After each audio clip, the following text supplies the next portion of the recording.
cookout, every time I hear about it, I just think they coming. And then now I feel like they not. I keep on getting mad about that. And I feel like they not even coming. And now we over there setting up on what it. Oh. Nobody coming to the cookout. Why you say that? Because they talking about work. Nah, man, don't think like that, man. Look, Thursday, scripture breakdown. John Muhammad coming down here. He gonna be at the school teaching from 7 o'clock to 9 o'clock. Then after that, it's game night. Everybody gonna be at the school playing all kind of different games, Uno, PlayStation, Street Fighter, all that, right? Brothers gonna step out after that, but then Friday, we're gonna be feeding people from 10 to 2.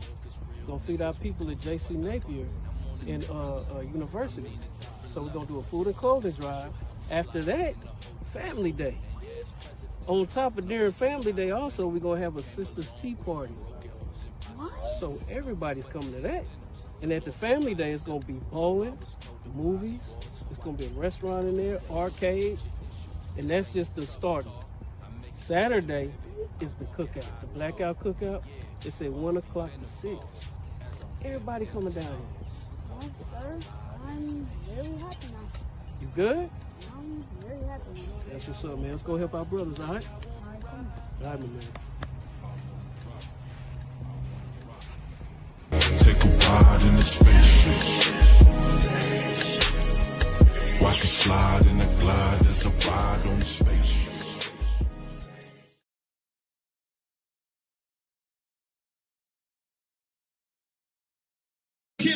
Give me Isaiah 14 and 21. They did the same thing to my people. So then you said that they put millions of my actions. Yes, you said. Should a murderer go to jail for murdering? Absolutely. Should a thief go to jail when he steals? Absolutely. Should a robber pay back the money he robbed? Absolutely. So why shouldn't the white man pay for what he did? That's right. One day you'll see just how it feels. Payback is a dog. It's a dog. Payback is a dog.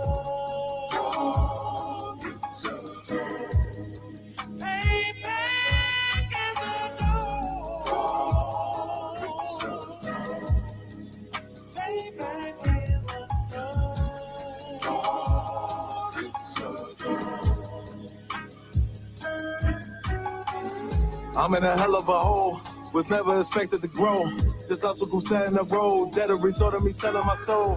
The story I'm telling is cold, but yet it's what everyone knows. The white man's the devil is known. America was never our home. Only a place of captivity, safe facility, hating, disfigure me. They claim that I'm lazy, be killing me. Maybe the slavery draining my energy. 400 years and counting. The trail of my tears is countless. The fact that I'm here is astounding, but I can't wait till this shit is surrounded. Ready to tangle my king and the angel, be ready to rap. Crack in the sky, nuclear missiles will make it official. I'm capturing every cracker surviving. Put them all in chains where they need to be. Slavery for me. And let the whole world see that with them in the cages, safer in the streets. Put the dog on a leash. Get resolved for the beast. 144, get the ruler show, we could all be at peace. As soon as the trumpets are sound, your kingdom we busting it down. The only way justice is found, the time for your judgment is now. You'll see just how it feels. Payback is a dog. It's a dog. Payback is a dog.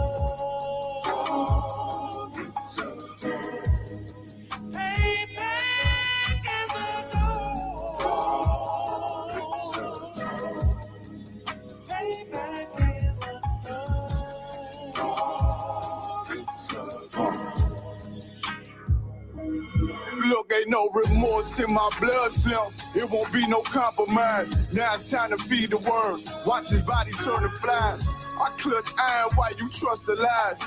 The next Glock I buy gon' be Gen 5. I get it customized. and sending shots off like farewell. Praying payback come back around like a carousel. Still remember your Honda's words ringing in my head like bells. Said you in his body, you fit the Lord, fuck the cocktail. Triangle choke, apply pressure to the game like I did Von Dale. Payback's a bitch in a dress, she a bombshell. Revenge is served cold, I just hope they making oxtail.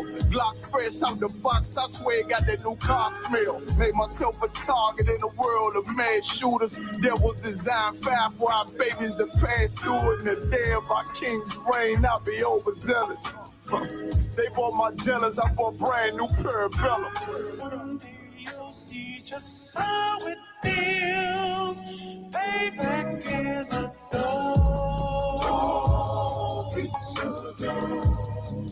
Payback is a dog. It's a dog.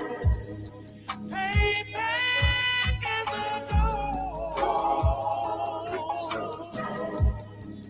Payback is a dog. It's a dog.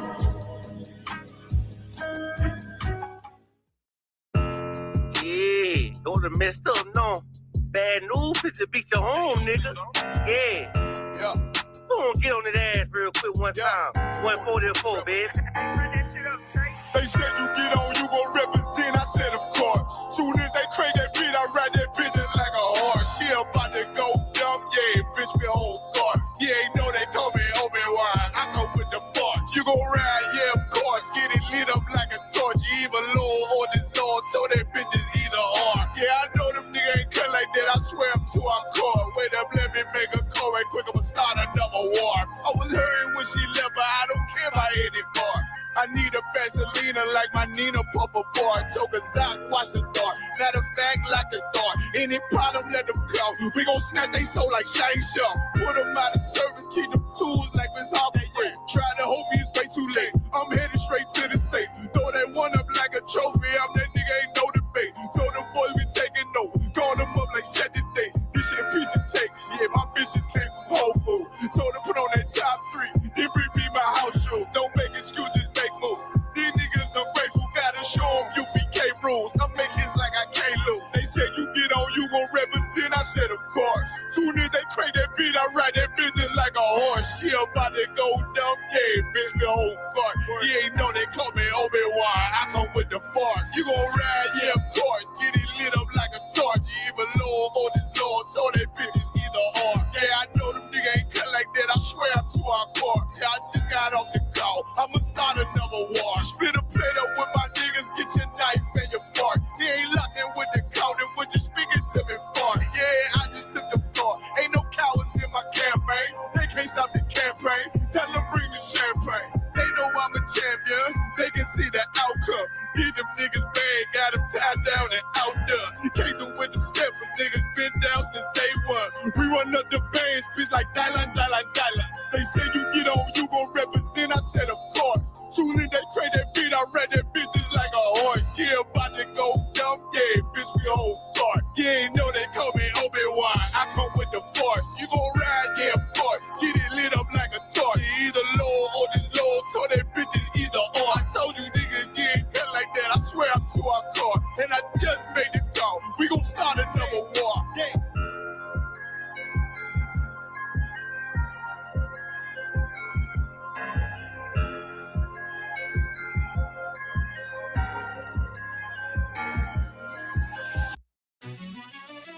Yeah. Cold shit.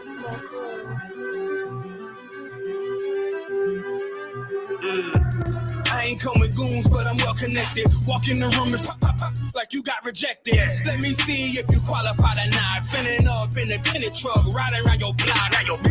Busy man. I get a word, he ain't this shit from top to bottom like a motherfucking ceiling fan. Hopping out the rental van, on my way to LAX. Brothers out in Cali and they killers out of every set. But I ain't crippin' on no blood. One West, all my niggas got it out the mud. Put your face on a t-shirt, memory of niggas acting tough in them songs, that's the drugs. I don't need no cases, all my pistols clean. So now I weigh my options, used to use the triple beam. Used to get the wop, mix it with the nicotine. Now I travel state to state and put on for my team. The fuck wrong with them? Ain't on my level, I should let my dog get them. I see niggas and they feelings all feel them. Keep the Glockin' with me, it was like a ball with me. At the end, I gotta stay patient. They hate me, Lord, I gotta stay patient. You one of them? Yeah. What's the problem? I'm one west, go to war with everybody. Cut the grass for the snake, fuck the gossip. Front line with them soldiers, that's my posture. Gun drawn, trying to curse an imposter. Shit get out the pocket, go to war with everybody, yeah. Shit that hate make it to the featherweights. Niggas claim they hard, but they sweeter than a dedication. Hold on, think it's time to introduce. I'm a man and a beast and a stepper and a ruler. Hold on, and a G and a soldier and a mover. Hold on, and a killer and a prophet and a shooter, nigga. Trying to stay humble, my shit crazy. Cold leader, need the blue stripes, no brick baby. Can't be serious, you a funny boy, young fly. Look wrong, must be a dummy, I ain't gunshot. Fuck that little bitch, she a hook. Nigga swear he the go, bring him to the bush. To the bush. The fuck wrong with him? Ain't on my level, I should let my dog get him. Niggas in they feelings, I don't feel them. Kid the Glockin' with me, it was like a ball with him. Be at the end, gotta stay patient. They hate me, Lord, I gotta stay patient. You one of them? What's the problem? One west, go to war with everybody. I'm from Philly, you get hot, you catch your cold case. I'm one West, these brothers trying to set my soul straight. They done turned me to a prophet from a demon, and I'm locked in this shit and I ain't leaving. Never. Ski mask transform to war mode like I'm Voltron. Stamp on my head and my chest from the most high. Put something tight around your neck like a bow tie. Got my niggas waiting charged up like they phone died. Red letter, drip clean, it looks so fly. Claim he riding, that's why I left his ass roadside. He gon' die, skyscraper to a nosedive. 9mm plus P, fuck a 4-5. The fuck wrong with him? Ain't on my level, I should let my dog get him. I see niggas and they feelings all feel them. Keep the Glockin' with me, it was like a ball with me. Be at the end, I gotta stay patient. They hate me, Lord, I gotta stay patient. You one of them? Yeah. What's the problem? I'm one west, go to war with everybody.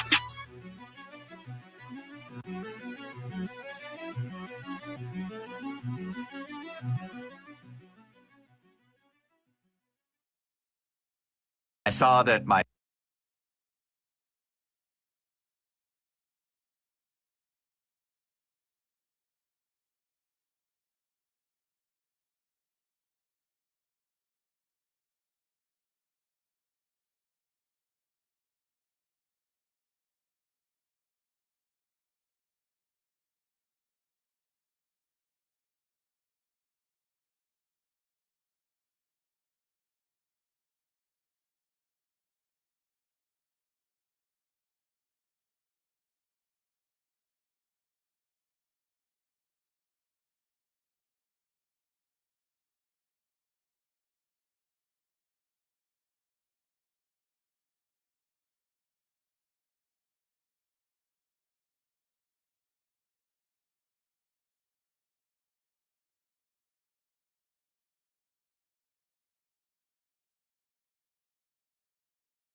Salam Israel.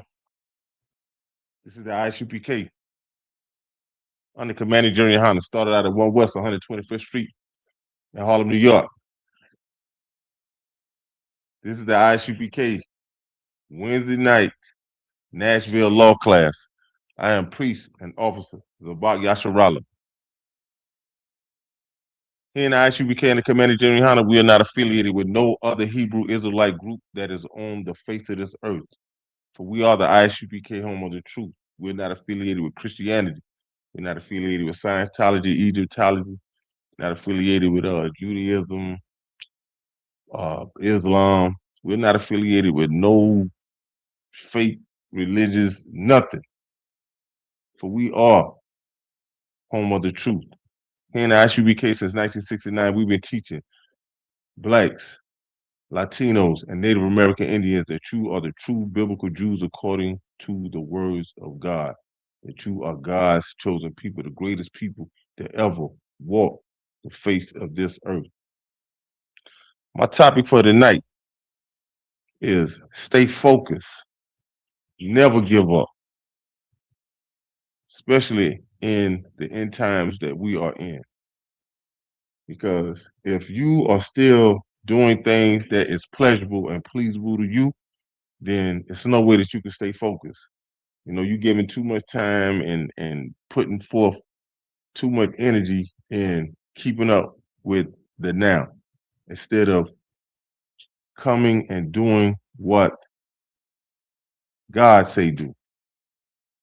Even Christianity, even if you look around with Christianity, you will see that Christianity is a hoax. Christianity have done led God's chosen people away, astray, and still have them under a certain spell. You know, I heard Captain Zariak say it best when he said, Christianity is a hell of a drug. It is. It is. Because if you look at a crackhead know that smoking crack is wrong. He knows this. And at some point in time, he gonna want to change. You know, he gonna get tired of that because he gonna see that all he was doing was running amok. All he was doing was getting high. All he was doing was just wasting his time. He has been chasing that first high like forever, and he never caught it. So, with that being said, Christianity, you have been chased. But that first time that you call yourself, you got to shout, or you just went through something, whatever it was that got your attention and still has it, you is chasing that. Like Christianity has never done nothing for us. It has never done nothing for us because it wasn't created by us. It was given to us, but it was given to us by a whole nother nation of people. It was given to us by the same nation that took us into slavery. Same nation of people that had us under oppression and still have us under oppression. Like it's nothing that you can get out of Christianity but the desires of your heart, the lust of your heart. That's the only thing. And that's gonna keep you from staying focused. Christianity have you that you will give up. But if you're not adhering to what is going on with the truth, then you're not, that's gonna be far from you. That's gonna be far from you. It's gonna take your focus. It's gonna have you thinking over here to the left. It's gonna have you going to the left instead of you going forward, going on the path of righteousness. It's not gonna do that for you. It is not. You're gonna do things that is pleasurable to the naked eye. You're gonna do things that you think is right. Instead of you saying to yourself and coming to the grips of reality and saying to yourself, yo, I have been doing this for X amount of years. I haven't seen my mother do this. I haven't seen my father do this. I haven't seen Big Mama do this. And nothing has changed. Nothing. You still going in you look like like when I look at people that is going in Christianity and thinking that, they're getting false hopes, it's like a dog chasing his tail. I ain't never seen a dog catch his tail. And it's crazy when you look at a dog chasing his tail because you look at the dog like, yo, what is wrong with the dog? But it's a scripture in Proverbs, and it says, as a dog returns back to his vomit, so a fool will return back to his foolishness.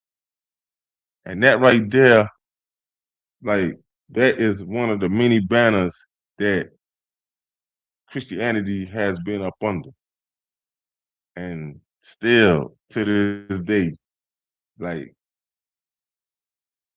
as long as you think what you're doing is right. But when you look at it, and I heard it from General Hyman when he said that you see people that keep doing something and they are not prospering from it, it's called fear. It is called fear, especially God's chosen people that are not in the ISUPK under Commander General Yohana, because here you are taught the truth. You taught how to stay focused. You are being taught how to never give up. You are being taught the things that is of God. You are being taught the words that is coming from God. So it's no way that you can sit and say that you don't have a guideline. You don't have Christianity don't have no moral compass. In the ISUPK, the Bible is our moral compass.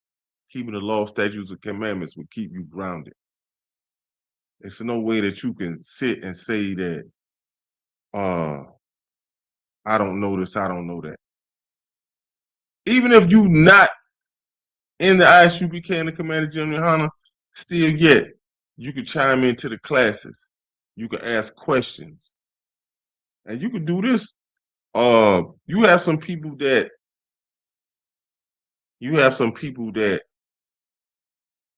don't really want people to know that they are being chimed in to our classes, but still yet, you still can ask a question. There's nothing wrong with asking a question and you getting the truth. You're getting the truth from the Bible. And I'm saying this with all sincereness. You are getting the truth. Here in the ISUPK and the Commander General Yohana, we will open up the Bible in front of you. We're going to give you book, chapter, and verse.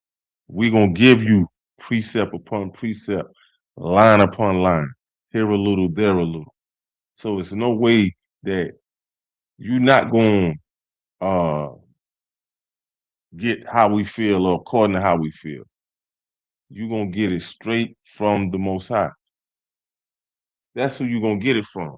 You can't sit and say that, well, I want to kind of believe what they were saying. Nah.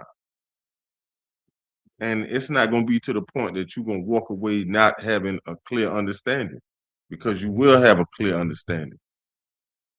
You will have a clear understanding.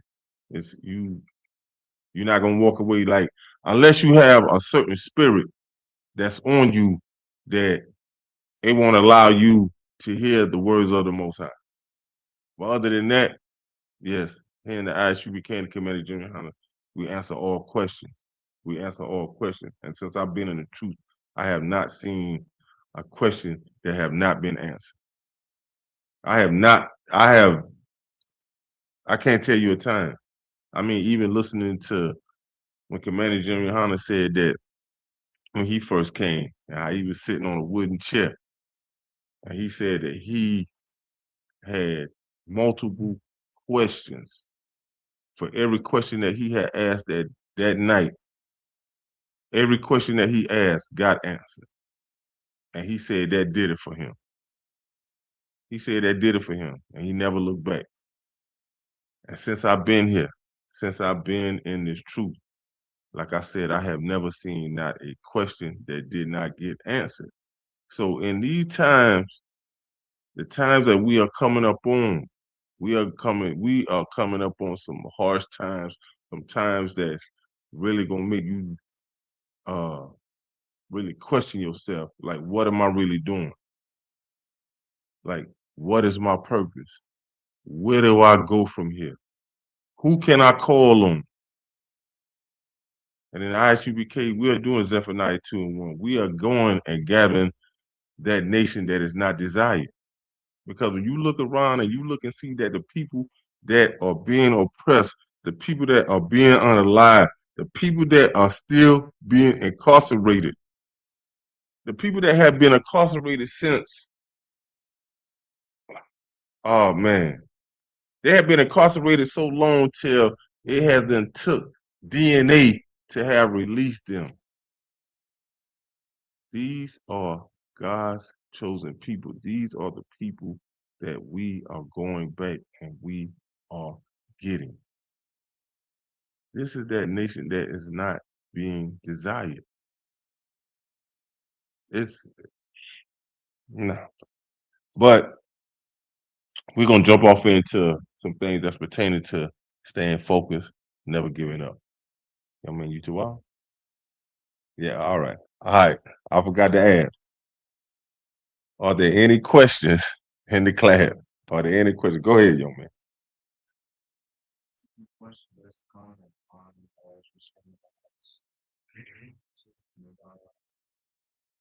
Questions being answered. Yes. Yes. ISUPK, the PK part. Yes. Practical knowledge. Yes. Something that whoever is not in the school could definitely benefit from. I got a really good dose of that last night from some of the brother over here.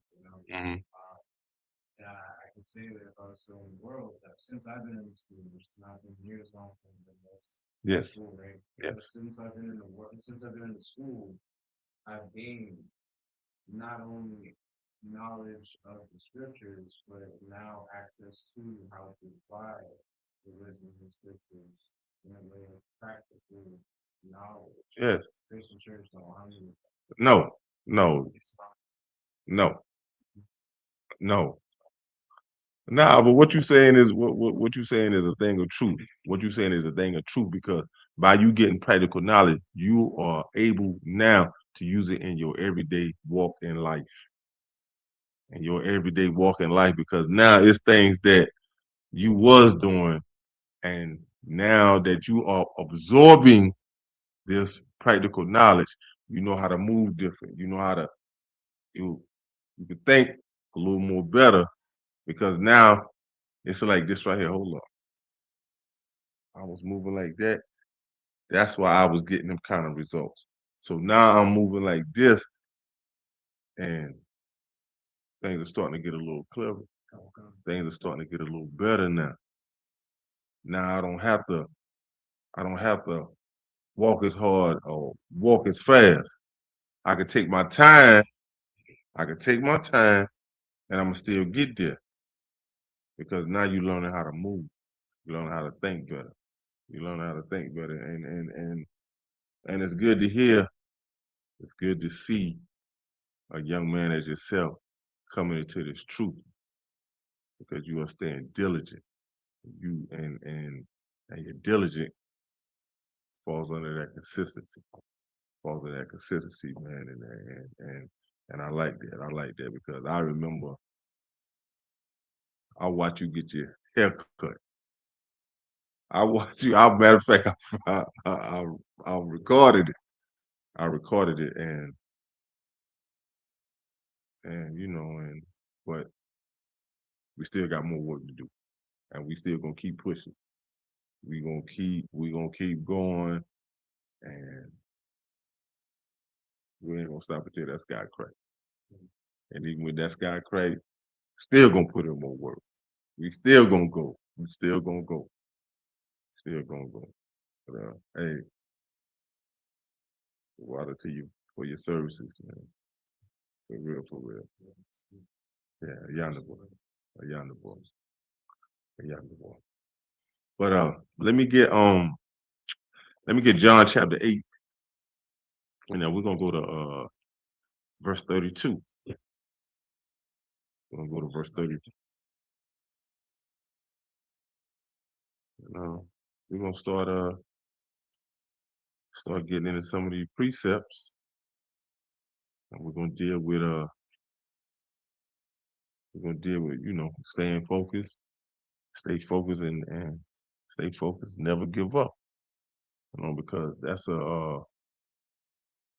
something that a lot of people don't know how to do. A lot of people have not been taught that. And, a lot of people, and when I say a lot of people, I'm talking about God's chosen. I'm talking about Blacks, Latinos, and Native American Indians when they don't rely on the Most High.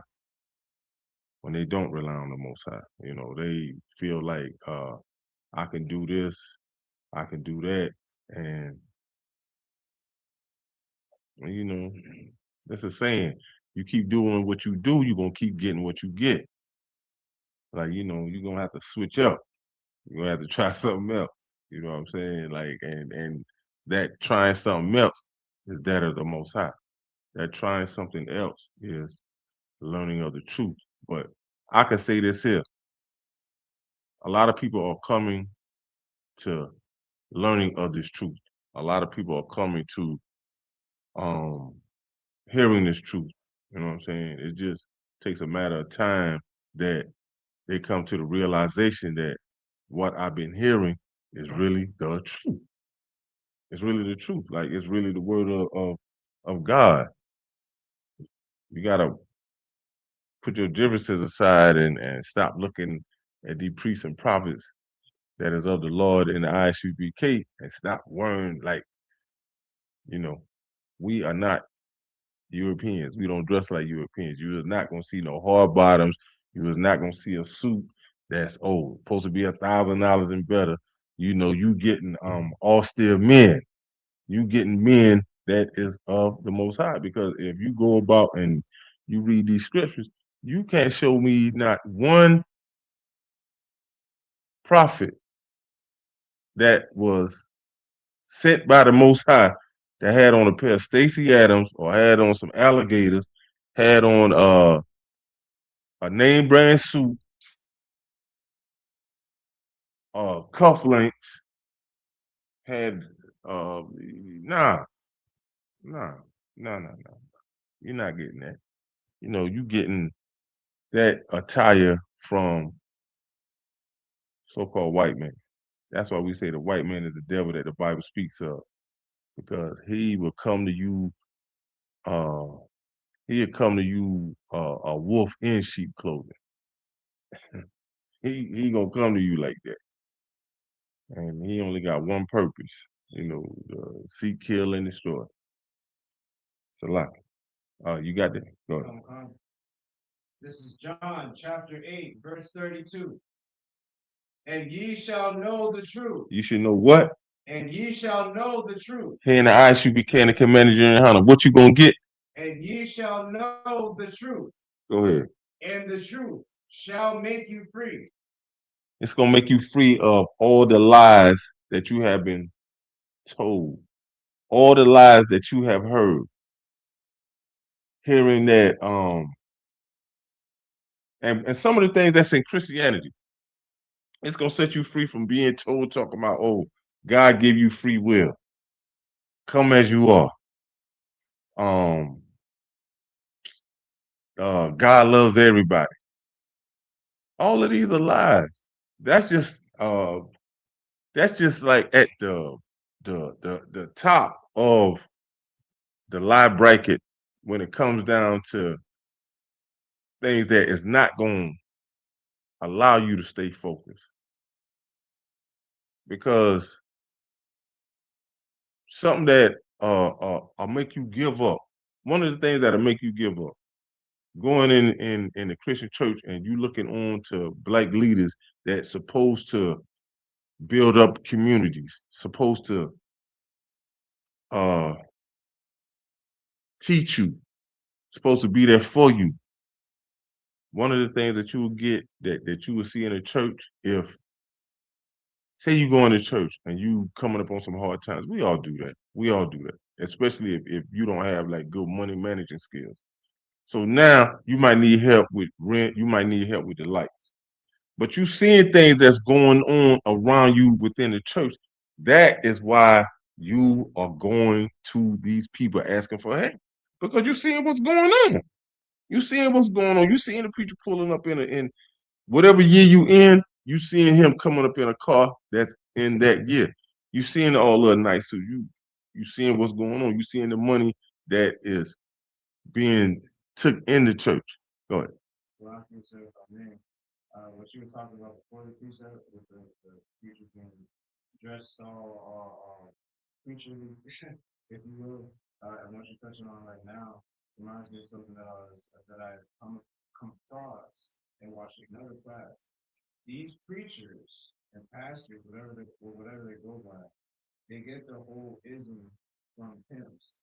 Yeah, but they are quite literally pimps. That's why God's good all the time.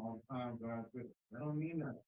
That's not scripturally based. Like a lot of the stuff that they have for us for their congregation to just kind of chew on, if you will, is smooth nothings.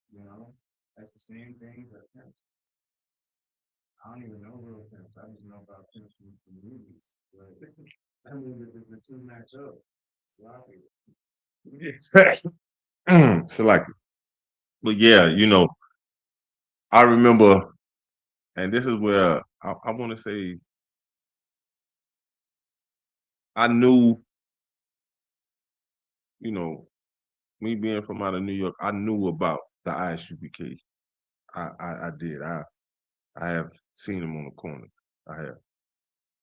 But I heard, I was watching, there was a class coming on, but it had like a little, it was talking, and it said something like this right here, talking about pimps in the pulpit. So I never heard that phrase until I've seen one of the classes, and I was like, wow. I said, yeah, man, it makes sense because he coming in. He knowing how to talk because he been taught this. He knowing how to say this and how to say that. So it's easy for him, and he don't go, if you notice, the preacher, reverend, bishop, pastor, whatever title they fall up under, they never go and talk to the men. They're always talking to the women. They are always talking to the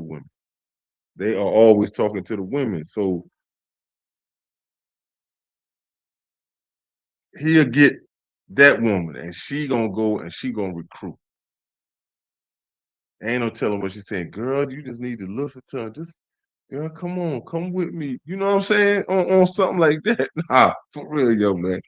Nah, for real. But it's no different than a sister in the world, and she done met a dude. She gonna run and go tell her homegirl. That nigga said something. So for a second, I forgot where I was at. Only thing I could do was just listen to him. It's no different than being in the church. So now when he go and he get this woman, he got one woman. So now guess what she gonna do? She gonna go tell a chick that's in the church that she cool with, that she hang out with, that tight with her. Bam. Okay, there's a second woman. So now he talk. Next thing you know, he got a second one. He got a third one. Yeah, and man, he knocking them off. I remember, hey man, I'm gonna tell you a quick story. Just a sidebar, real quick. This preacher came to our house one time, and my pops, I never forget this. My pops, I'm about 9 at the time. My pops was big. He wasn't tall, but he big. Whoa. And this man came and walked in our house. Preaching. He used to hang out with Bob Larry. No lie. Every time you see him, he was like about 6, 7, 8 women deep. No less than 5. Yeah. Every time I ain't never seen him hang out with no man. Man, walked in the house when I'll never get it, one Friday night. So my pops was like, yo, he like, Ty, who that? I said, Dad, I don't know. I said, this man just came in, sat at the table. He just came and sat at the table. He just came and sat at the table. So my pops came out of the room. He said, "Yo, man." He was like, "Yo, what's up?" So my mom named Mary. He said, "I come to get Mary to go to church." I'm like, looking around. Now my mom, she she in the house, but I think she was like in the bathroom or something. But we known this man to be a preacher. So my pop looking around, my pop said, "Yo." He said, "Who told you?" He said, first of all, he said, "Who told you to walk in my house?" He said, "Man, I come to get married, man. I ain't, I come." But the man about like 5, I get him about like 5'4" or something like that. Little short dude. My pops at the time, I think my pops about like 6'1" or 6'2". My pops wasn't really that tall. My pop said, "Yo, man." He said, "But who told you to walk in my house?" He said, "I don't care what you saying." He said, "Man," he said, "I come to get married, man. I ain't." He said, "Man, she going to church. I ain't leaving here." Man, my pop said, "Yo." He looked at me. He said, "Ty, open the door." Grabbed him, threw him out. That man ain't never came back to our house. That man never came back to our house. But the point that I'm getting to, this is how they move. They move like that. You know what I'm saying? Like my mom thought that I don't know what my mom was thinking. Like my pops, my pops ain't play that. You won't walk into my pops house like that. Care who you were. Nah, my pops ain't play that. My pops wasn't no bully or nothing like that. He was quiet. Like my pops the type, he gonna sit down and watch TV all day until it's time for him to go back to work. He ain't doing all that talking, but you're not gonna like he protected that house. But these is some aggressive ass preachers, bishop, whatever title they fall upon. Look at how they rock now today. They'll sit back and have a woman sitting up there doing all the announcements. She running the church, but then she got her little home girl scattered out in their little congregation, and anything that pop off, they controlling the church. He just sit back like this here. He might make a little head gesture. He might make a little head gesture because he got these women in position to move according to what he's saying. Because behind closed doors, he be sitting and talking with them. They be having like little meetings and all that. It might just be one man, might be 7 or 8 sisters, and he telling them what to do. So now it's done come down now that he made them feel like they're a part of something, and in all actuality, his main objective is to get money. Is to get money, get money, get money. You know what I'm saying? So it's no way that you can stay focused behind all this buffoonery. Because now she like, "Oh, I'm a part of this. I get to voice myself. I get to act out. I get to act a fool. Yeah, I'm gonna come with the big hat on. Yeah, I'm gonna come with the dress on. Yeah, I'm gonna do this. I'm gonna do that." So now you more focused on you than you ain't even worried about keeping no law, statutes, and commandments because he is not pushing that. He is not talking about that. He is talking about other things. He keeping your mind focused on I'm gonna make you like one of the main priorities in the church. I'm gonna have you doing this, doing that. And it's all buffoonery. So there's no way that you can sit and think that you doing this and you doing that, this and that. So yeah, he'll get up and put on a little show because he know that this is his time to say something. He bringing out the handkerchief. He gonna get a little loud. He might do this, do that. So now he's saying something. Boom. He got his man on the piano. Whenever he say something, and he'll say a couple words, and he got the piano man to make it sound intense. But at the same time, yo, it's all crazy, but it's no way that you staying focused. Let me get Acts chapter 7 and verse 48. It's no way that you gonna do the things that is of the Most High because this right here, this precept right here has never been read in a church. And the same Bibles we use, that we use sit in these churches. So with that being said, it's no way that you really getting a full understanding of what to do of what to do. Acts chapter 7, and verse 48. So it's no way that you being taught how to keep the law, statutes, and commandments of the Most High. It's no way. It's no way that you learning the things that is of the Most High. What you are learning is how to help this preacher, this pimp that's in the pulpit, just stay focused. I mean, Salaki, to help him to keep the money coming in, and that's just it. That's just it. And stuff like that, you will never stay focused. You know what I'm saying? And you done gave up without even knowing that, wow, I can't, you know what I'm saying? In Leviticus, it say that not only am I not to eat swine, I can't even touch it. So if you never been taught that and they telling you that the laws are done away with, guess what? If they tell you that the laws have been done away with and your sins been nailed on the cross with Christ, guess what? Man, you're gonna do everything that is of this world. You're gonna do everything that is of this world. When you get that, you can read it. This is Acts chapter 7, verse 48. All Akim and Al-Fatim have it. Howbeit, the Most High dwelleth not in temples made with hands, as saith the prophet. So there's no way that you learning anything. So now you got to ask yourself, if the Most High is not in these temples, who is in these temples? You know what I'm saying? Who is in these temples? Because right here, it lets you know that the Most High is not in temples made by hands. The Most High don't dwell in temples made with hands. And you could plainly see, like, this right here has never been, I never heard of this precept until I came into the truth. I never heard this being read out in no church. Because, first of all, if they was to read this, they'll tell you that you getting the wrong, it's your interpretation of it is such and such, such and such.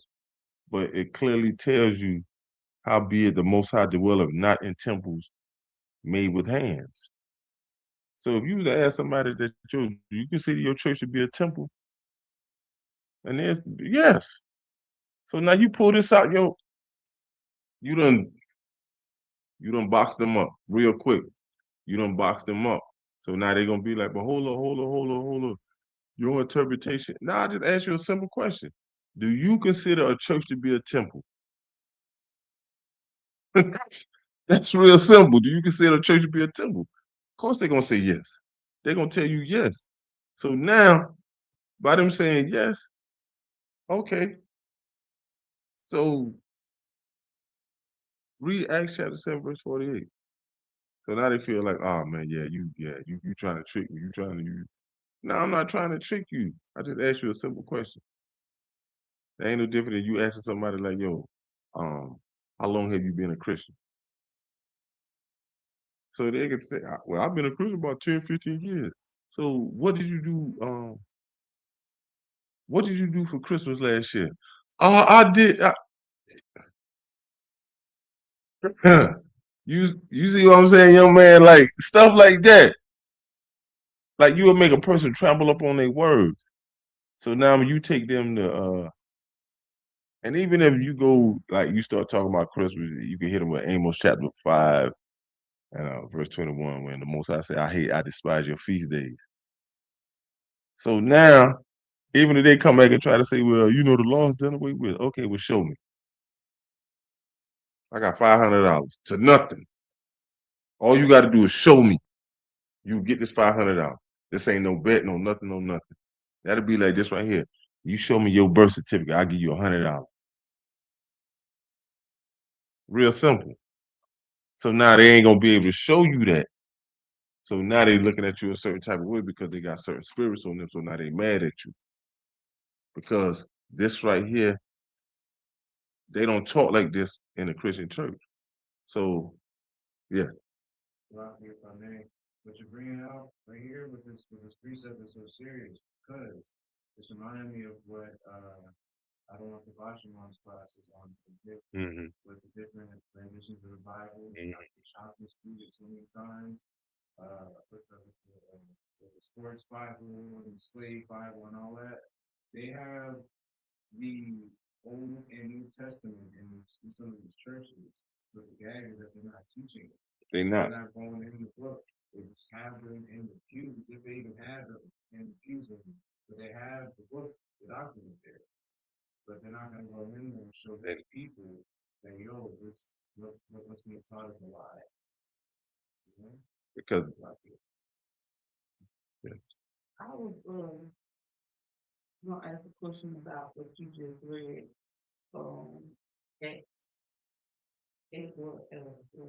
Acts chapter 7 and verse 48. Yes. Okay, do that correspond with 1 Kings 27?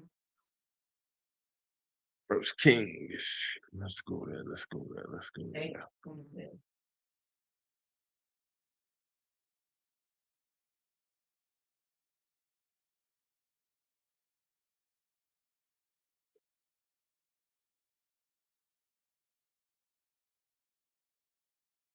Let me see what you got. Let me see what you got.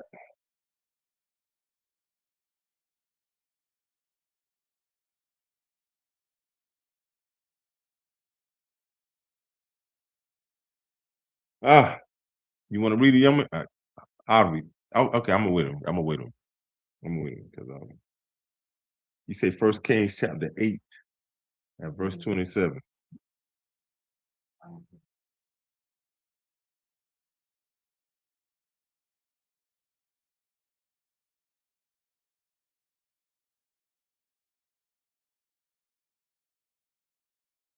Okay. This is 1 Kings chapter 8, verse 27. But will God indeed dwell on the earth? Hold that right there. What would God indeed dwell on the earth? He will dwell on earth, but if you let Christianity tap into this, they'll try to insinuate that Christ came and Christ was God in the flesh and this and that and third. But you know, he gonna dwell on earth through his spirit. Through his spirit. He gonna dwell on earth. As far as, you know, because I could go into the scripture and show you that nobody has ever seen the Most High.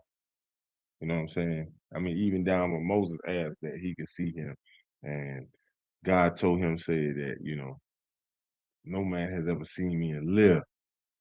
He said, I'll let you see my backside. You see what I'm saying? And he seen that from a distance, and that changed Moses' whole hair, like his whole hair turned white.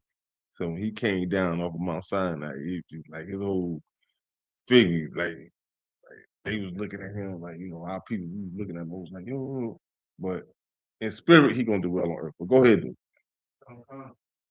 Behold, the heaven and the heaven of heavens cannot contain thee. All right, hold on. So we're talking about the heaven. You know, you're gonna have a heaven here on earth. Because when you look at the prayers, when they say, Our Father who art in heaven, hallowed be thy name. Thy kingdom come, thy will be done on earth as it is in heaven.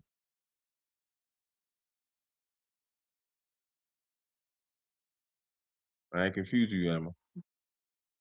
You understand that part? So where heaven gonna be at? But it's a different type of realm. Right. It's a different type of realm.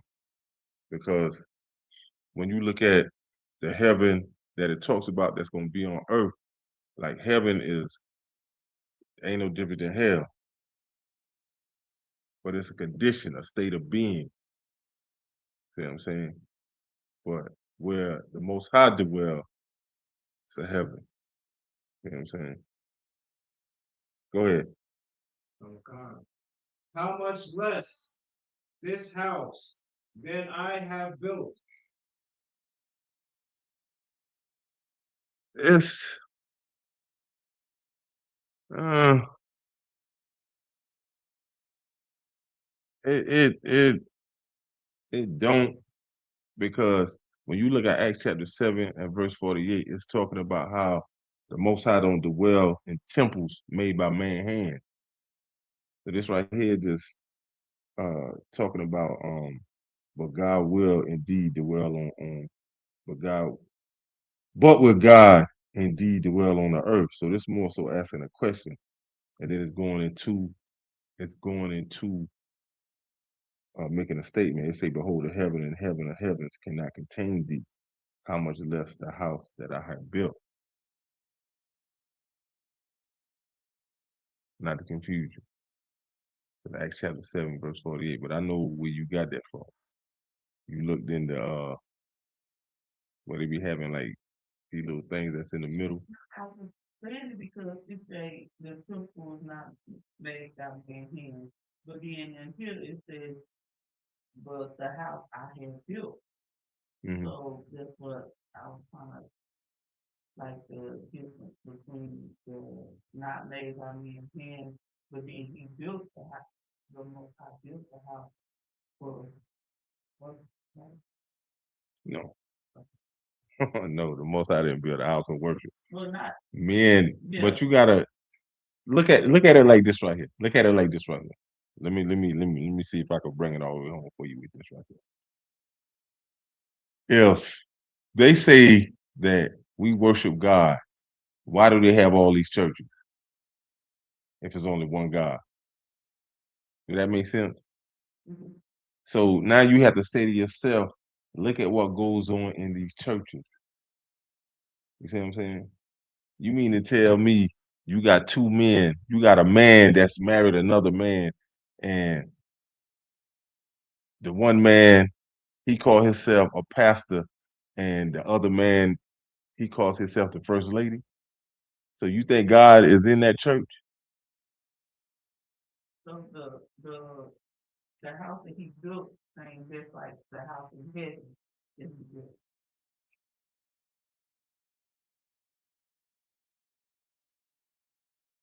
The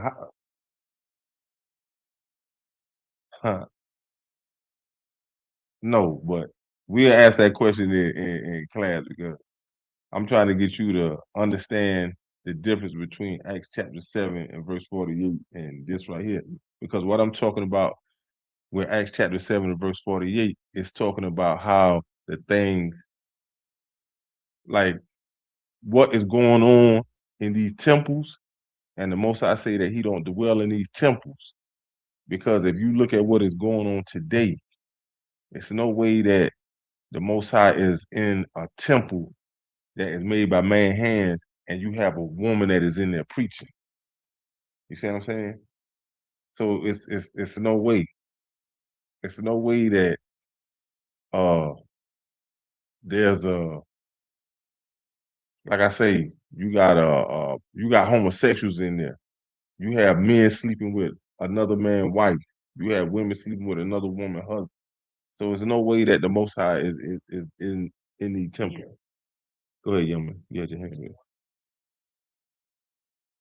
I'm actually reading this thing a little bit. I think the context to this verse, and please correct me if I'm wrong, I think the context to this verse is the building of the first temple of the Lord. Like, this is, I think this is in reference to the temple. King Solomon. Oh, King Solomon. Verse Acts is speaking on exactly what it's speaking. Yeah, because in Acts it's more like these churches.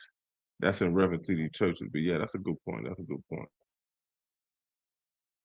But King David, when he passed the reign down to his son Solomon, King Solomon was able to go on and build a house of the Lord. You know what I'm saying? He was able to do that. King David wasn't, because he had too much blood on his hands. He had too much blood on his hands. Let me see. Let me see. And now, God of Israel.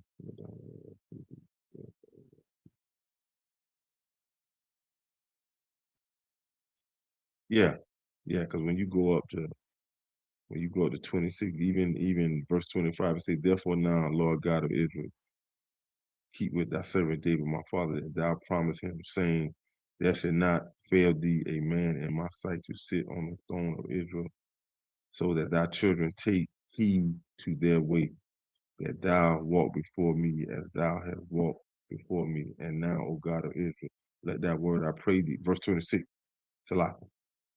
"O now, O God of Israel, let thy word I pray thee be verified, which thou speakest unto thy servant David, my father."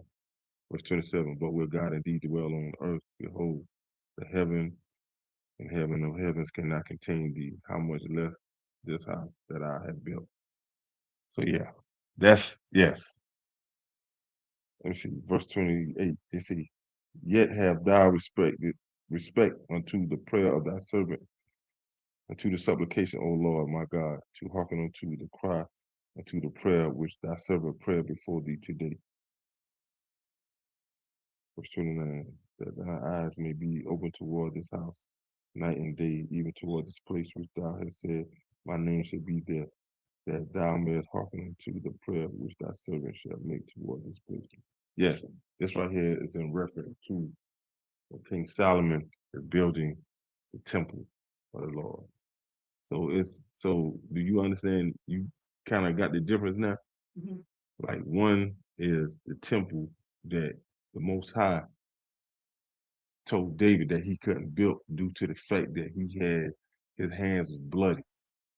His hands was bloody for all the unaliving that he had done throughout the years, but he was still a man after God's own heart.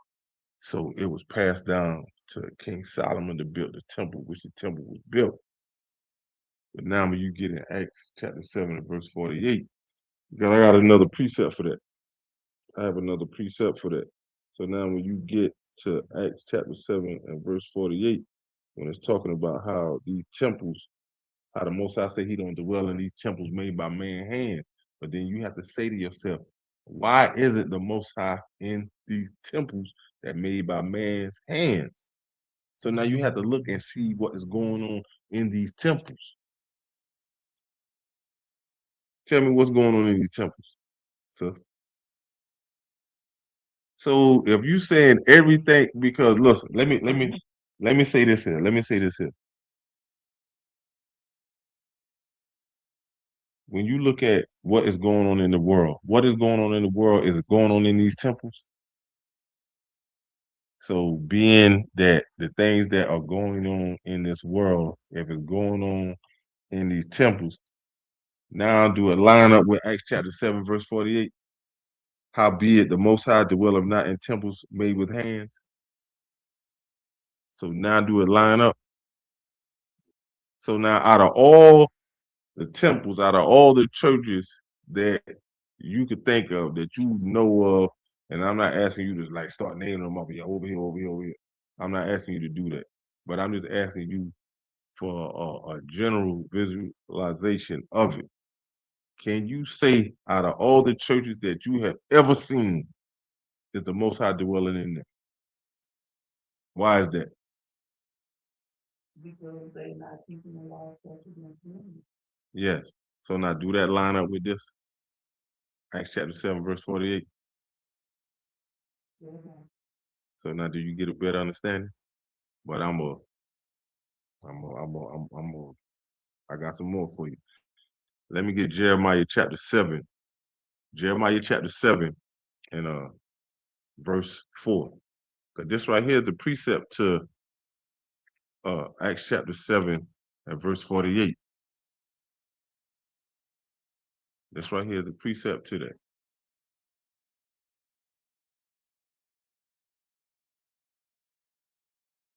This is why the Most High said, this is why the Most High does not dwell in these temples. When you look at Acts chapter 7 and verse 48, this is why the Most High does not dwell in these temples made by men's hands.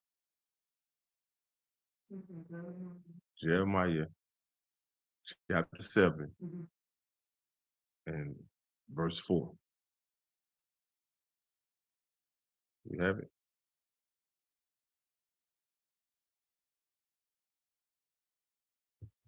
All right. You with me, young man? Jeremiah, you're going to be in between Isaiah and Ezekiel. All right. So this is Jeremiah chapter 7, verse 4. Trust ye not in lying words. Come as you are. Trust ye not in lying words. Salvation is for everybody. Trust ye not in lying words. Men can marry men, women can marry women and still be in the church. Trust ye not in lying words. You can have a woman as a preacher. Trust ye not in lying words, saying the temple of the Lord, the temple of the Lord, the temple of the Lord are these. So it's no way that you can sit and have trunk or treat and still call yourself a Christian. How you gonna stay focused? And then when you do find out the truth, they will have to come back and tell you that, yeah, you can give up on the church, but never give up on the truth. Stay focused on the truth. Never give up on the truth. Come out of Christianity. There's no way that you can stay focused. There's no way that you can live that type of life. But you have a lot of people that don't want to hear the truth. They think that they have a good foundation under them. They think that, okay, I know I'm doing what's right. Just because you ain't getting in no trouble, just because you ain't had no run-ins with the law, just because, oh, I file my taxes every year, I pay my so-called tithes in the church, I'm doing this, I'm doing that. You think that you are doing right in the sight of the Most High, and you are not. You are off focus, and you have then gave up. There's no way that you can stay focused and stay balanced. There's no way that you can do that. There's no way that you can do that. But this is another thing that will keep you from not being focused. This is another precept that will keep you from not being focused. This is another thing that will have you will give up on doing what's right, because by you doing this, you will think that you're doing right. Let me get 1 John chapter 2, and we'll start at verse 15.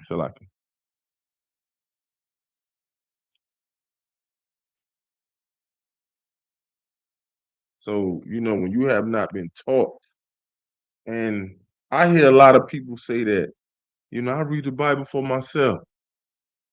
I have an understanding. But then if you were to ask them a simple question, a practical question, how do you read the Bible? Where do you start off at? I haven't heard some people talk about how they first started off with Genesis. And little do they know that Genesis is a hard chapter to break down. It's a hard chapter to break down. Like, they literally think that when it talks about that serpent, I have done spoke to people and have done said this right here. So you mean to tell me a snake spoke to Eve? Have you ever seen a snake that can speak? And then I have done had some people say this right here.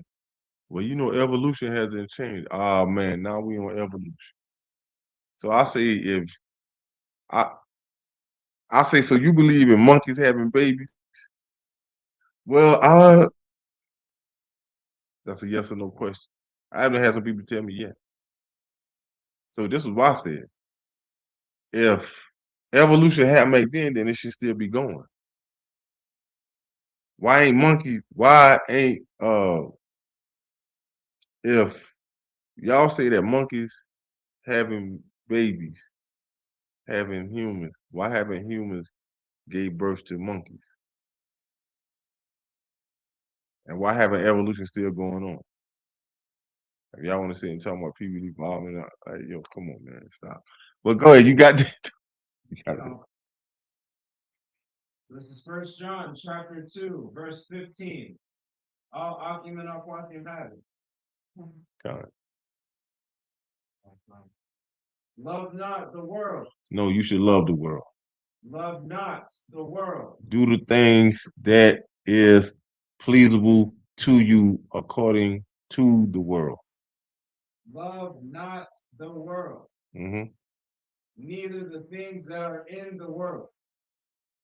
If any man love the world, the love of the Father is not in him. You see that? Doing verse 15. If you are loving the world, guess what? You caught up with everything that is of the world. There's no way that you can stay focused. There's no way that you doing what the Most High say do. It is no way. It is no way that you are doing what the Most High say do. Because the Most High said, love not the world. So then, here we go with this right here. When you look at Christianity tell you that for God so loved the world. The Bible never contradicts itself. It never have and it never will. Man has contradicted himself. But they don't give you the full understanding. And you know, John 3:16 is a whole class by itself. But they would not give you 1 John 2:15 in church. They want you, they want you to be off balance. They want you to be to the point where you can't stay focused. They want you to be to the point where you know, unwillingly knowing you done already gave up. You done gave up on the Most High by not keeping his words. You done gave up on the Most High by not keeping the law, statutes, and commandments. And they would do that to you. Like I say, this world will have you thinking that you are living a righteous life, and you are not. And you are not. They look at people that, and I'm going to say the world in general, they look at people that are incarcerated like the worst of the worst. The worst of the worst. But it's just that the people that are incarcerated, they have gotten caught for the things that they have done. And then you have to say to yourself, you haven't been caught for the things that you have done. And you still do things. You just haven't been caught. You just haven't been caught.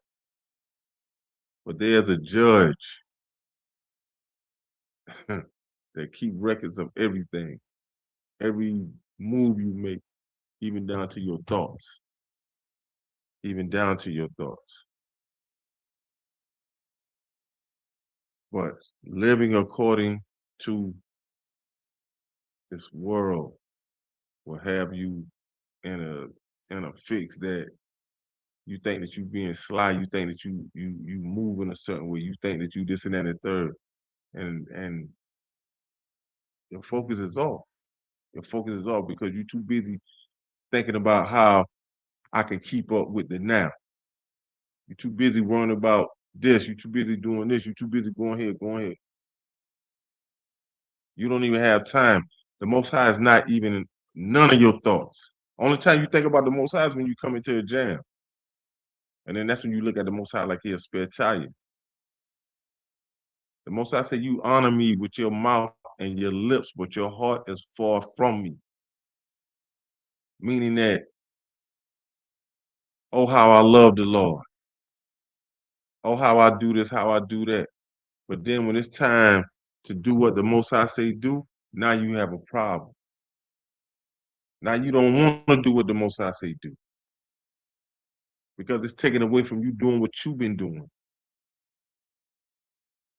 But then you are quick to say how I love the Lord.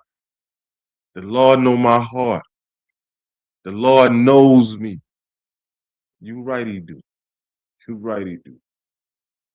Go ahead. So I was saying, in verse 18, it's funny I never came across this until just now. In verse 18, it says that infinite is antichrist. I want to know, because I'm seeing this with a new lens, with the right lens, right? Is the Antichrist mentioned in this verse 18, potentially these false prophets, or like preachers or false through the words that are in these churches, or like, I don't know, Islamic leaders or people that are leading Israel astray? Yes. What is? No, the Antichrist is somebody that is against the Most High. Somebody that is against the Most High. The sum it up. And yeah, Islam, Jehovah's Witness, Christianity. Can't leave them out. You know, the Most High. I mean, the Most High said that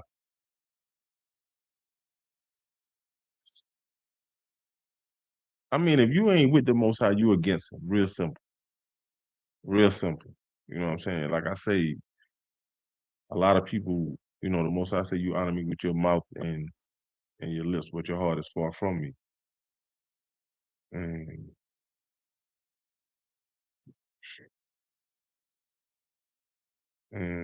it's crazy. It's crazy. But yeah, it's good that you seen that. It say little children, it is last time as ye have heard that the Antichrist shall come even now. There are many Antichrists whereby we know that it is the last time. Yes. Yes, it is many. It is many. And looking at verse 18, man, you got to say to yourself, man, look how long the Bible been around. Oh.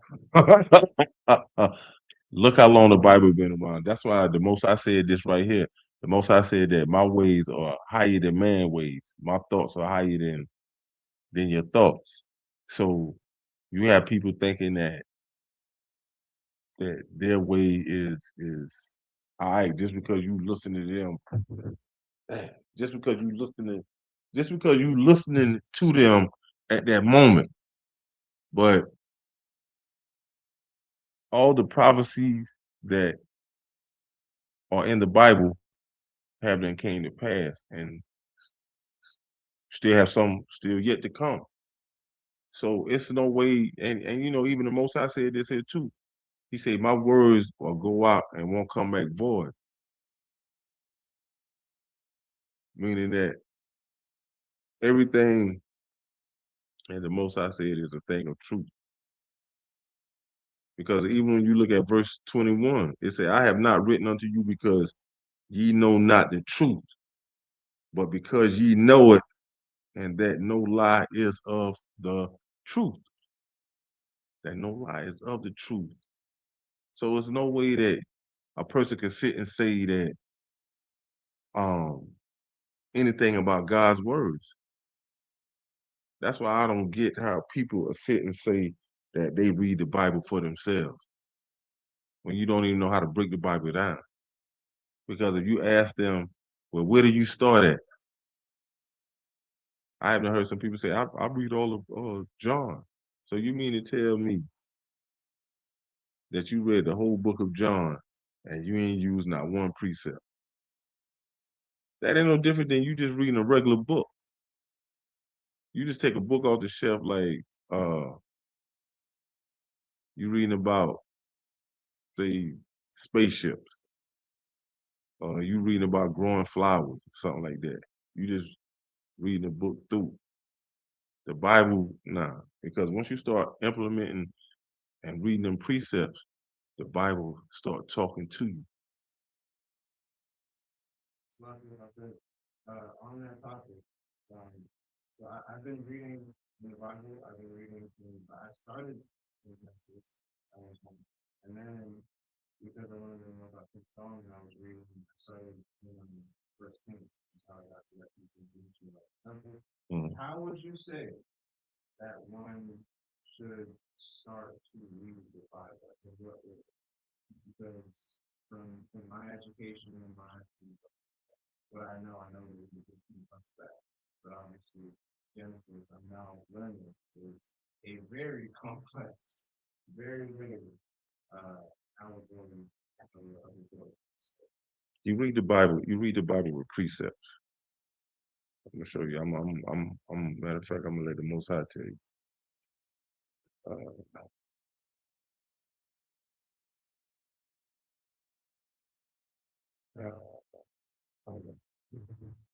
Check it, Isaiah 28. Go to Isaiah chapter 28. Isaiah chapter 28. We're gonna start at verse 9. And I'm gonna let you see what the Most High said. Because yeah, what you said, I was taught that. You read a book from the beginning. But with the Bible, this is what God said how to read the Bible.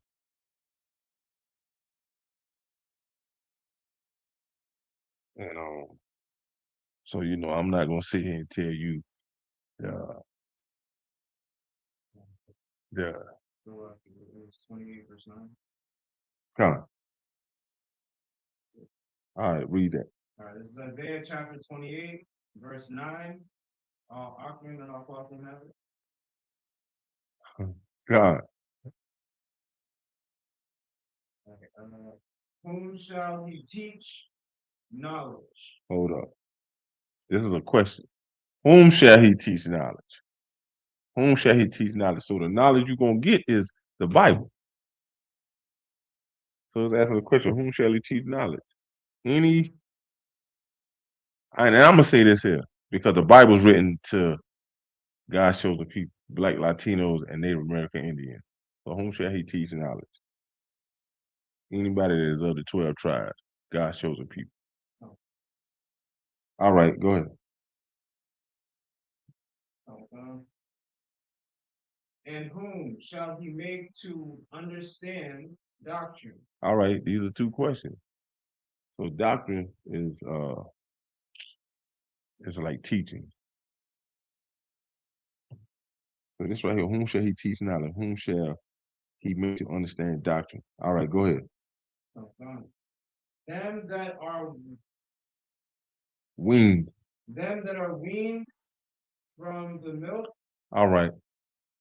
Them that are weaned from the milk.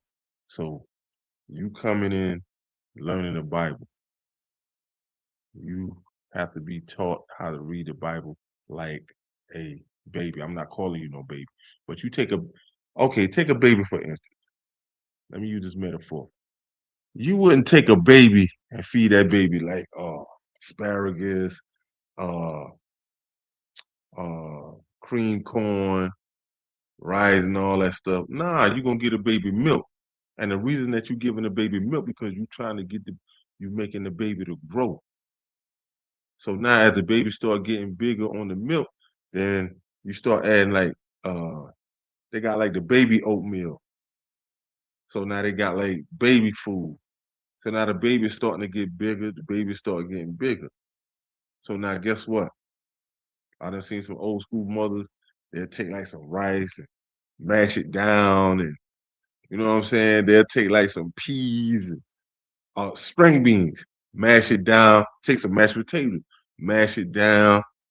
I haven't seen mothers take food, put it in their mouth, break it down, put it back on the spoon and give it to the baby. So now you are growing. You are growing. That's what you're gonna do that's what you're gonna do with the words of the Most High. So you will have to be fed like a milk because can't come out and give you the meat. Because to come out and give you the meat, then you be like this, hold up. You will say that you understanding and not really getting a good understanding. So now we're gonna have to give you the milk. You know what I'm saying?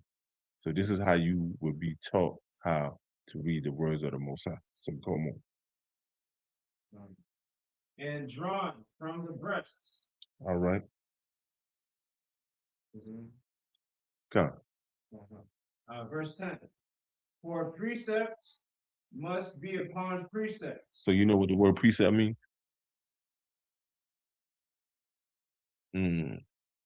Go ahead. Go ahead.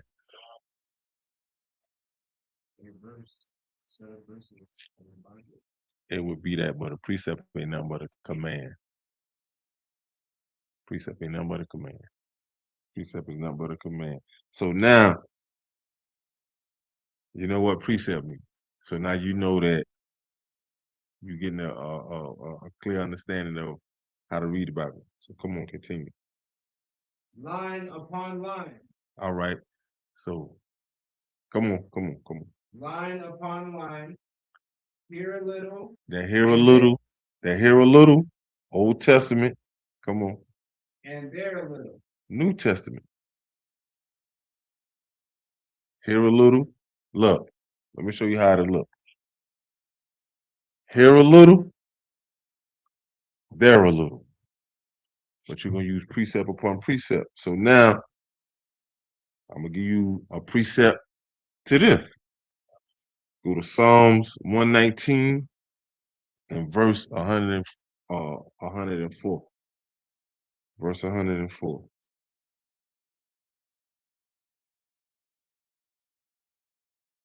I'm gonna give you two precepts.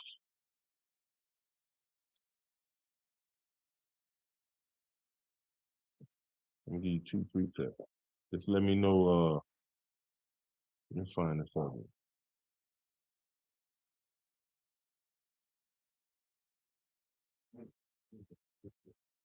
So just let me know when you get the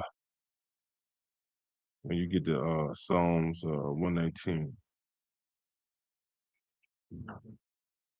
Okay.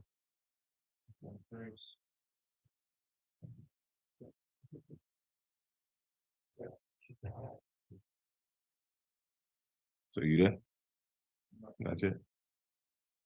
So now you're getting you're getting an understanding of how to read the Bible, not according to what nobody say, but what the Most High is saying.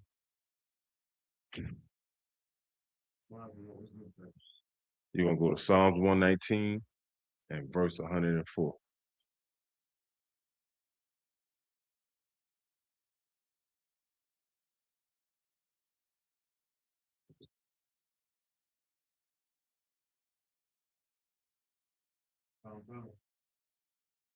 All right, so this is Psalms 119, verse 104. Through thy precepts I get understanding. So you seeing what the Most High is saying? Through thy precepts I get understanding. Because like I told you, once you start using precepts, you're going here a little, there a little. Because it might be you see like how in Acts you read chapter 7 and verse 48. So now Jeremiah, he was helping break down what was said in Acts chapter 7 and verse 48. And you came to Acts chapter 7 and verse 4 of Jeremiah. But go ahead. Therefore, I hate every false way. So you know what that every false way is? That every false way is what you have been taught, what any of God's chosen people have been taught in Christianity. That every false way is this right here. Come as you are. God loves everybody. Salvation is for everybody. So every false way that is being taught in Christianity, Most High say he hates that. You see how they tell you, even when you look at how they say God loves everybody, and then they'll tell you that God don't hate. But once again, in Christianity, they don't read the Bible. They don't read the Bible because God hates. So now I'm gonna show it to you. I'm gonna give you another precept dealing with dealing with precepts. You go to like 2nd Ezra, chapter 3, and chapter 3, and give me verse 36. Because now you're really gonna get a full understanding of when you're dealing with precepts. Because once you read that, then I'm gonna show you. When you read that, I'm gonna read something. I'm gonna read something for you.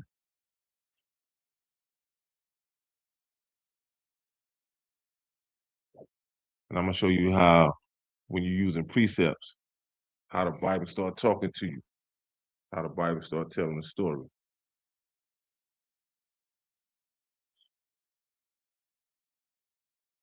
And it's good. It's good to know these precepts. That's why I like Karyala, hey, precept, hey man. Karyala got precepts for days for you. Like you can sit back and say something like this right here. Well, I got a precept for that. And you ain't even finished saying what you said. Like, yo, I thought about, hold up, brother. I got a precept. Like,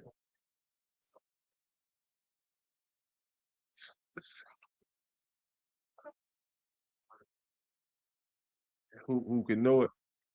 Oh God. You see what I'm saying? Yo, man, you can be on, hey, y'all are gonna get you together. I'm talking about he gonna get you together. Right, so this is 2nd Ezra, chapter 3, verse 36. Mm-hmm.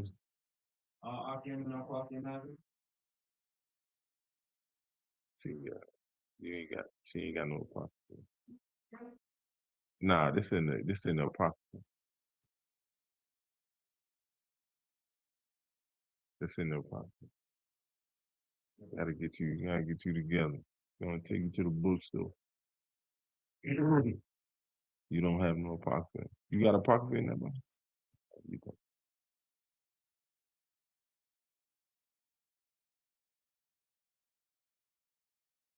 But I'm getting ready to show you how, when you use these precepts, young man, how the Bible start talking to you.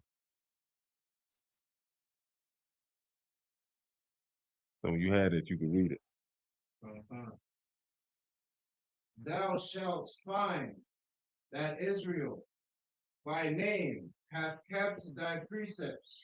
So you know who Israel is, right? All right. God's chosen people. All right, go ahead and continue. But not the heathen. You see that? So now I'm gonna show you. When this is our Bible, this is our Constitution. When you look at Psalms chapter 147, I'm gonna read this real quick. Psalms 147 and verse 19. He showed his word unto Jacob, his statutes and his judgments unto Israel. So you see how all this is coming back to us. All this is coming back to us. You know what I'm saying?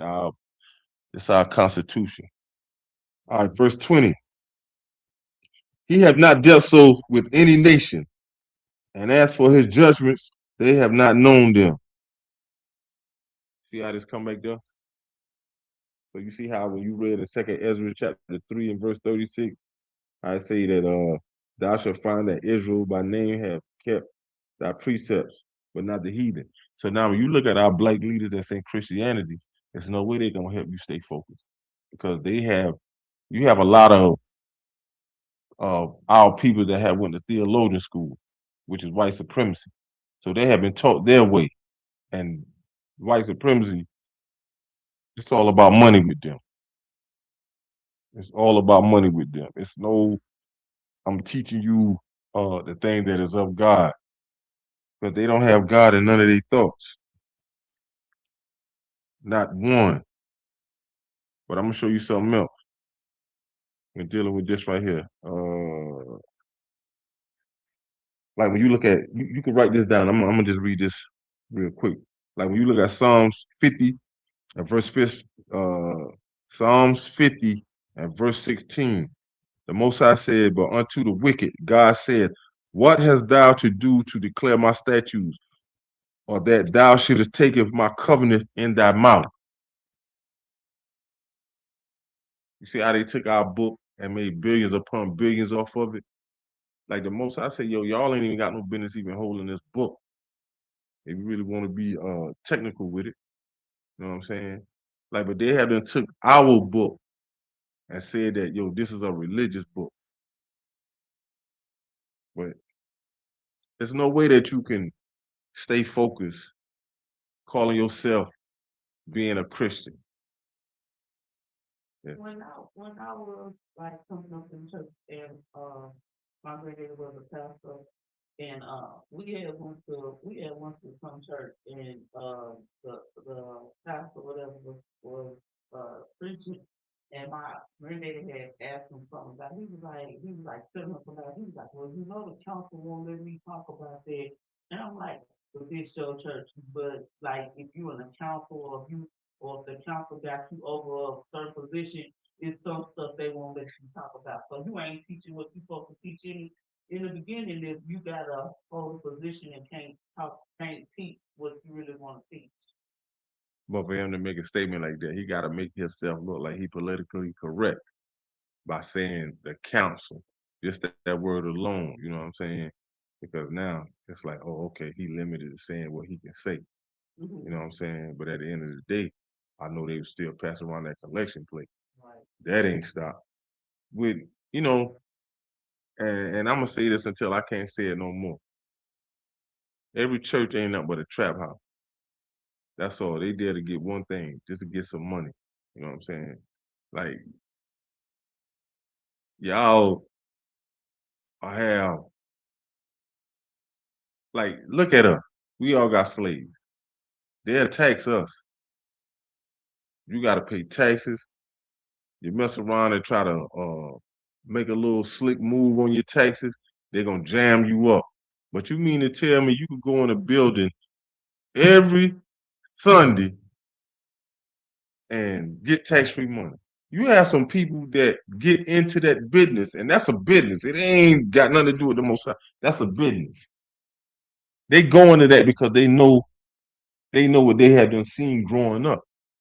Going to church with your mother, going to church with Big Mama. They know that they have been seen, oh, dang, all that money going around. And all you gotta do is get up in there and tell some lies and sit and shout real loud and say this and say that. Yo, because at the end of the day, they know that they're gonna profit too. They know that they're gonna profit. They know that, oh, all right. But little do they know they're in judgment of the Most High. So, like, you done gave up on the Most High. There's no way that you talking about, I'm staying focused and I'm gonna do this and I'm gonna do that. Nah. But one of the things I wanted you to read, though, young man, like being in the world, and this right here, I have you off your little stumbling block too. Go to James. We're gonna start at chapter 4 and read verse 4. Like this right here will have you to the point where you like this right here. All right, I'm doing the things of the world, but once again, you're doing things that is pleasurable to you. You're doing things that you like to do, the lust of your heart, for a better way of saying it. And you know, and this right here runs rapid. It runs rapid in the church. I mean, rapid. Like hey, they do this so much, man. Till yeah, it's in between Hebrews and like first. It's in between First Peter and Hebrews. But little do they know, man. You know what I'm saying? You're gonna have to answer, man. It ain't gonna be no pretty thing. Oh, you have it? All right. Most High in Christ. This is the book of James, chapter 4, verse 4. All argument off, you have it? Ye adulterers and adulteresses, know ye not that the friendship of the world is the enemy with God? Whosoever therefore will be a friend of the world is an enemy of God. Yes. So there's no way that you call yourself being an adulteress or adulteress and adulterer, and you just doing the thing that is of your heart. You're doing what is pleasurable and pleasure to you. So you more focused on that. You way more focused on that.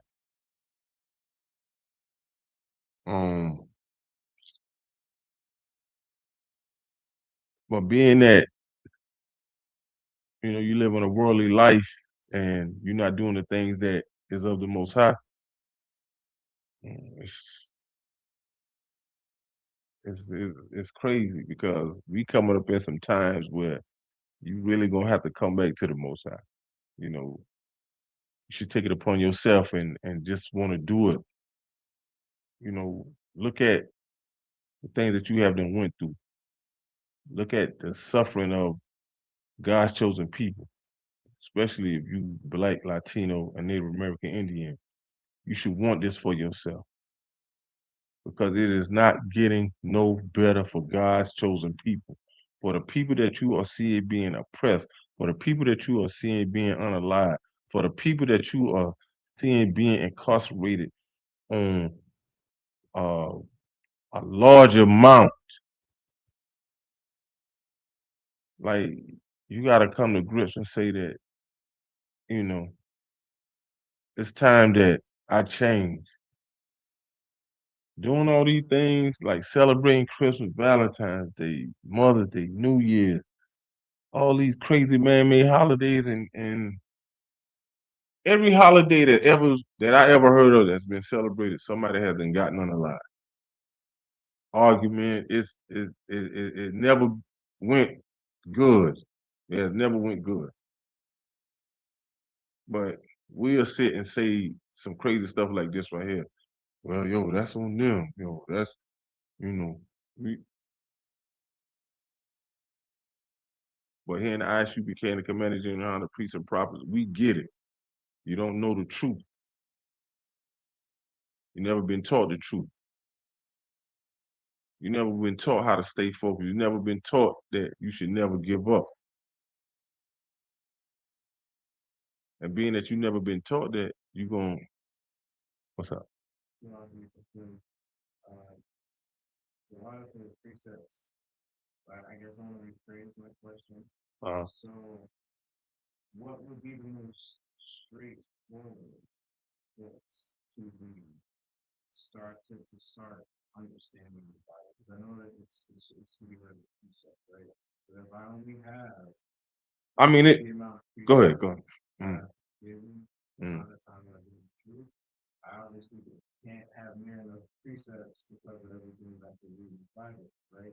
So, would like Deuteronomy and Leviticus be a good place to start? Like the law based, or Exodus, because to me it sounds like it's a pretty straightforward, not too allegory related story. But that's more what I'm trying to figure out. I know that the precepts are meant. All right, let me pick your brain for a second.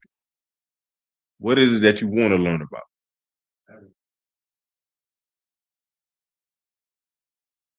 Okay. I just want to know where to start. If, in my free time. okay. If you want, I mean, you're gonna learn about everything that is in the Bible, but I want you to pinpoint something. Like, do you want to learn about the food that we can eat, or do you want to learn about like where we came from, how we got to this? I need you to be a little more specific. I get to everything part because you're gonna learn everything. You're gonna learn everything. To be specific, I want to learn about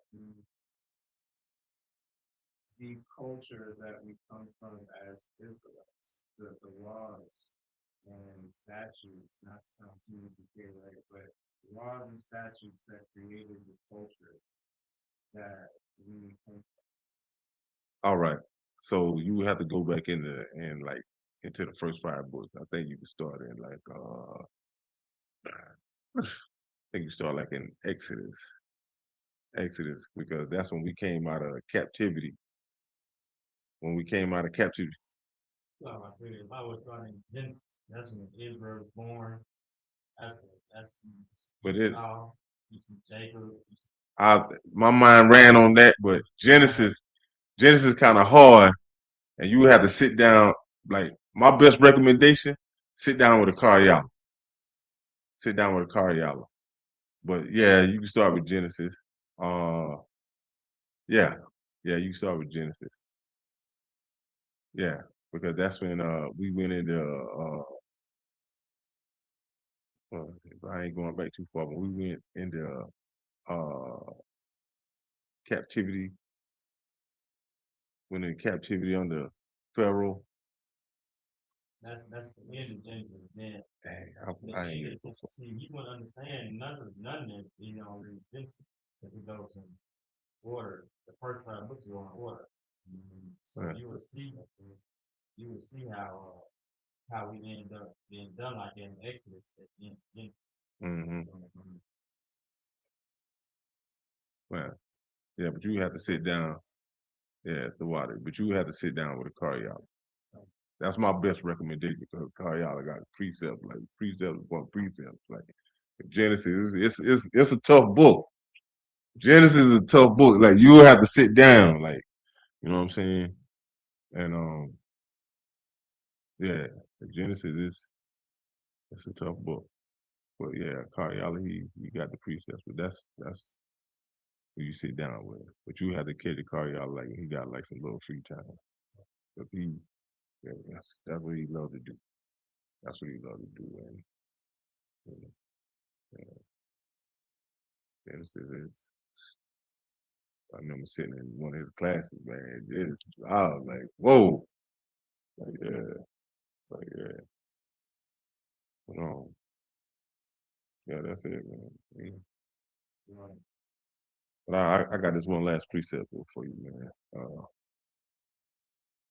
Matthew chapter man. Dang. Let me see. Man, I didn't even write the precept down myself. Hold on.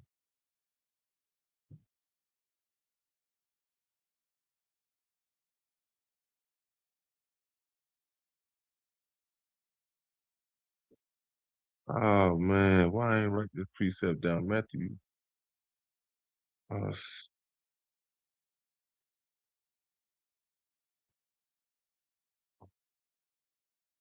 on. I'm gonna get with you, man. Dang, I'm slipping.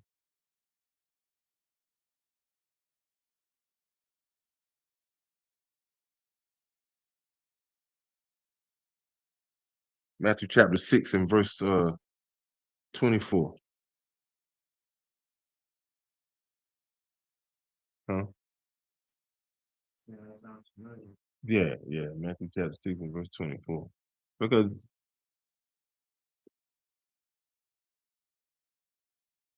you got it? All right, you can read that. It's Matthew chapter 6, verse 24. All Akim and Al-Qakim have it. No man can serve two masters. Wow. For either he will hate one and love the other, or else he will hold to the one and despise the other. Ye cannot serve God and mammon. Yeah, you cannot serve God and money, man. You know what I'm saying? But that ain't no England. You know, you can't serve 2 masters. There's no way that you can,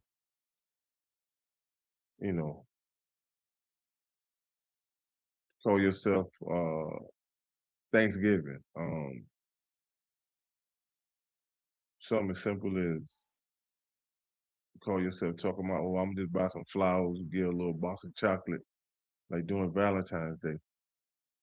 And then, you know, or things that you do for money. You can't. You can't. But in order to stay focused, I'm gonna read this one real quick.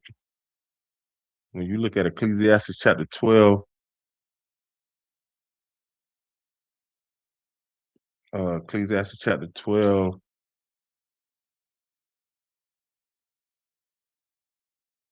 and verse 13. Ecclesiastes chapter 12 and verse 13. It say, let us hear the conclusion of the whole matter. Fear God and keep his commandments, for this is the whole duty of man. You know, you gotta fear God. You know, they say the fear of the Lord is the beginning of knowledge, and fools despise wisdom. So in order to stay focused and never give up, you gonna have to fear God and keep his commandments. You're gonna have to. Because at the end of the day, you cannot do the things that is of this world. You cannot serve two masters. You cannot. You're gonna love the one, you're gonna hate the other. And by you keeping the things that is of this world, doing the thing that is of this world, you is hating God. You is hating God. You is hating God. You is hating God. And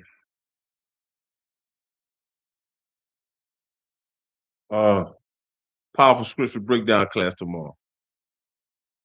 Priest Officer 1000, Karyala. We got the Feast of First Fruits, you know, started Sunday, April 12th, lasting all the way to May 31st. You can find that in Leviticus chapter 23 and verse 27 to verse 32. I'm gonna give a courtesy salute to the brothers, Yahweh Bashem, Yahweh Shabbarak Thumb, to the sisters, Yahweh Shamar, Allah Thumb, Bashem, Yahweh Shah, class dismissed.